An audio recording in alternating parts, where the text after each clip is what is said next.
Folks, there are certain newsmakers that we'll always remember. Folks tied to headlines so extraordinary that they instantly become part of American pop culture. And when they disappear from the public eye, we often wonder, well, you know, what became of them? Well, that's certainly true of my next guest. Take a look. Crimes of passion, affairs of the heart gone tragically wrong. The extreme cases instantly become worldwide news stories and captivate the public. But few tales of lovers who lost it have left a bigger impact than John and Lorena Bobbitt's. Their volatile marriage, filled with allegations of abuse and infidelity, came to a gruesome conclusion when, in a fit of rage, Lorena took the one thing most precious to her husband and committed the one act every man fears the most. Joining us now, please welcome Lorena Bobbitt.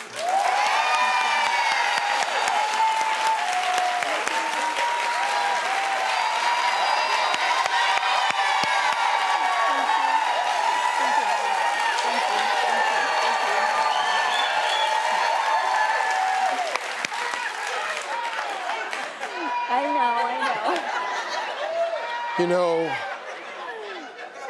but the audience, though, all this here, what was all this about? And then she looked at me and went, I know. Take me back to that time. What happened? Well, Steve, I was young. I came to United States when I was 18 years old. I was naive. I was looking for the opportunity in the United States, so I wanted to live the American dream. I wanted to, you know, have a family. I wanted to meet a man, get married, and I did. I met John, and he was nice, and he was charming, and he was kind, and things started to change after, you know, we got married. He was starting to disappear from the house. He disappeared for 1 day or 2 days. Well, it turned out to be that he turned into an alcoholic. He was doing drugs, and he was cheating with multiple women when we were married. So I was concerned where he was, and then he was just beating me up because he didn't like to be questioned, but I had the right because I was the wife, and I was concerned. You mean physically? Physically abused, mentally abused, emotionally, and it became worse and worse. So I was afraid, I was fearing for my life at that point. I'm going to ask you this question, but I don't want you to take it in any way. But I know the answer because I've talked to a lot of women in this situation. Why didn't you leave him?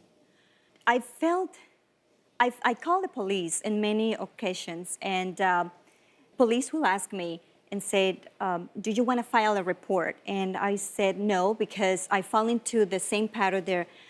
The battered woman syndrome falls into, which is, you know, the honeymoon, when he will promise me that he would change, he wouldn't.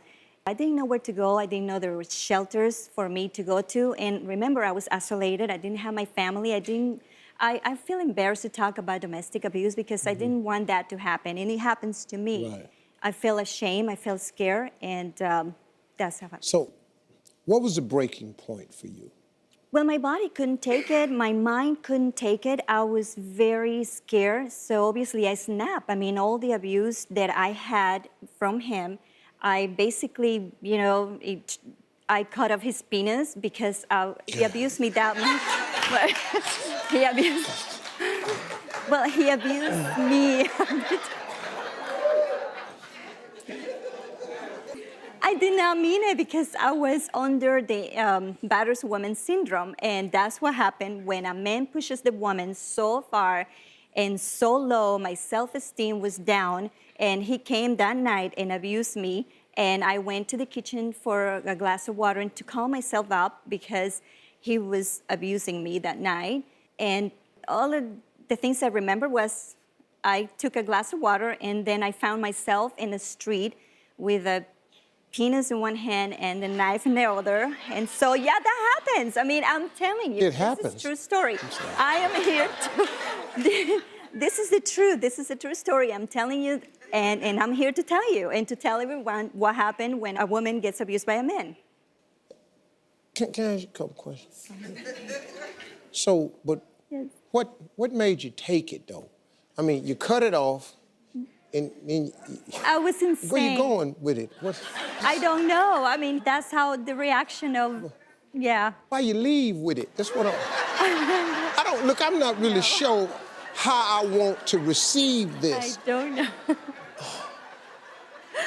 I know. I know. You didn't think of just like lay it on a pillow so when he wake up, you know, you wake up and all of a sudden you wake up.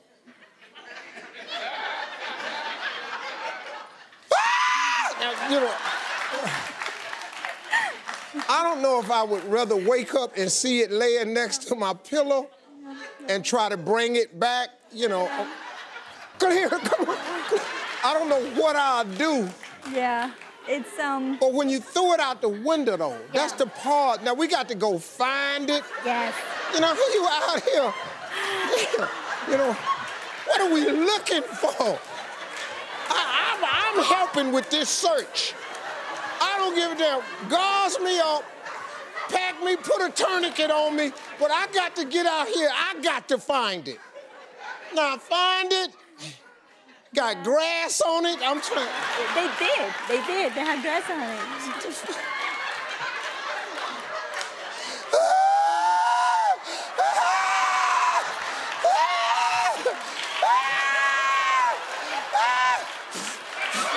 Come on, speak to me. Come on, it's okay. Well, I tell you, yeah. Yeah, well, that's part of a bizarre story. It really is. I mean, as much as we understand that my story actually has humor, but also we shine the light on domestic violence as well, and that's what I wanted to share. I want to say this to you. I think what you did was out of desperation, defending yourself. I am so against the violence of women. So I can't stand that, man. I don't like dudes that's abusive to kids, women, and the elderly. I hate them. I hate them criminals right there. That's true. You know, getting jumped on by a bigger, stronger person repeatedly whenever they want to, that's horrific. That's very bad. Yes. Now, you ain't jumping on me tonight, because when you get up, you're going to have to go find your Johnson.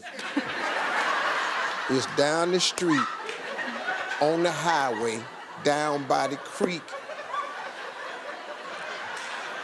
And some chipmunks is playing with it.